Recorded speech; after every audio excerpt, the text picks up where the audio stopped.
Organizational Citizenship Behavior atau OCB adalah perilaku individu atau karyawan di suatu organisasi yang bersifat sukarela di luar peran dan job desk serta tidak terhubung dengan sistem penghargaan formal atau sistem penilaian kinerja karyawan, namun dapat meningkatkan efektivitas organisasi. Menurut Aldag dan Rees, Organizational Citizenship Behavior adalah kontribusi individu dalam melebihi tuntutan peran di tempat kerja. OCB melibatkan perilaku suka menolong orang lain, menjadi volunteer untuk tugas ekstra, patuh terhadap aturan dan prosedur di tempat kerja.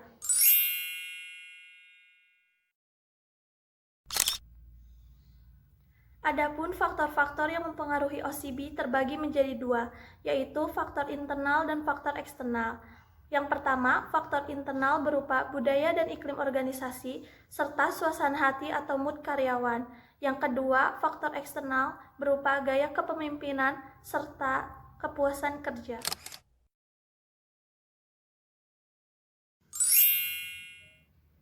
OCB memiliki beberapa dimensi, antara lain 1. Helping behavior adalah perilaku sukarela individu untuk menolong orang lain atau mencegah terjadinya permasalahan yang berkaitan dengan pekerjaan.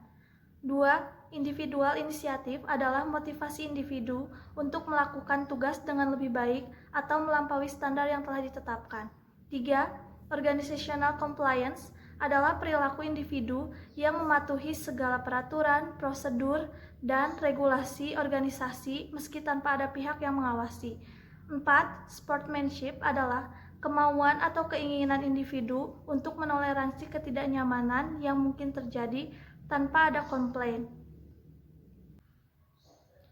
5.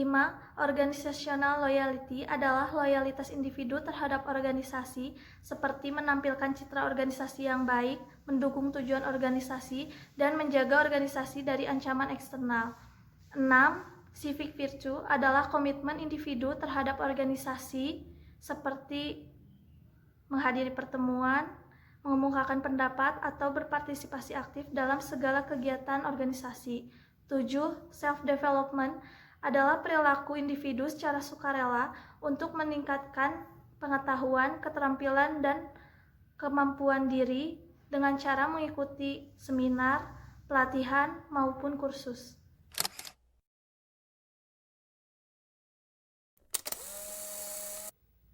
OCB memiliki beberapa manfaat, di antaranya 1. Dapat meningkatkan produktivitas rekan kerja. 2. Dapat meningkatkan produktivitas manajer. 3. Dapat menghemat sumber daya yang dimiliki manajemen dan organisasi secara keseluruhan. 4. Dapat membantu menghemat energi sumber daya yang langka untuk memelihara fungsi kelompok. 5. Dapat menjadi sarana efektif untuk mengkoordinasi kegiatan-kegiatan kelompok kerja. 6. Dapat meningkatkan kemampuan organisasi untuk merekrut dan mempertahankan karyawan terbaik. 7. Dapat meningkatkan kemampuan organisasi untuk beradaptasi terhadap perubahan lingkungan. 8. Dapat meningkatkan stabilitas kinerja organisasi.